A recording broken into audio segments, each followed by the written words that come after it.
Salut les amis gourmands! Aujourd'hui, on plonge dans un morceau délicieux de l'histoire québécoise, le pudding chômeur. Ce dessert classique trouve ses racines dans la Grande Dépression des années 1930. À l'époque, les ressources étaient limitées et ce gâteau simple et réconfortant est devenu un incontournable des familles québécoises. Le nom pudding chômeur signifie littéralement pudding de chômeur, un clin d'œil au temps difficile où le sirop d'érable, l'ingrédient vedette, était versé généreusement sur la pâte pour masquer sa simplicité. Aujourd'hui, le pudding chômeur n'est plus un symbole de pauvreté. C'est maintenant un trésor québécois adoré, souvent servi dans les cabanes à sucre et les restaurants. Il est facile à réaliser, mais le résultat est un dessert riche et savoureux avec une texture moelleuse et une sauce au caramel d'érable irrésistible. Alors, voici la recette traditionnelle.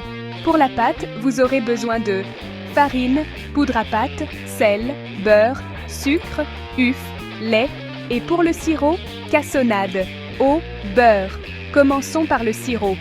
Dans une casserole, mélangez la cassonade, l'eau et le beurre.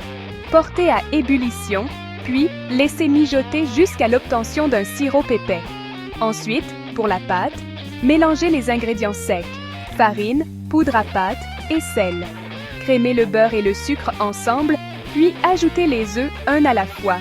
Incorporez en alternant les ingrédients secs et le lait. Place au plaisir. Versez le sirop dans un plat allant au four et déposez délicatement la pâte dessus à l'aide d'une cuillère. Cuire au four jusqu'à ce qu'un cure-dent inséré au centre en ressorte propre. Le secret? Utilisez du sirop d'érable pur et des ingrédients frais pour un résultat optimal. Surveillez la température du four et ajustez le temps de cuisson au besoin. Le pudding chômeur a inspiré de nombreuses variantes modernes, avec des fruits, des noix ou des épices, mais la recette traditionnelle reste la préférée. Vous n'avez jamais goûté au pudding chômeur? C'est le moment.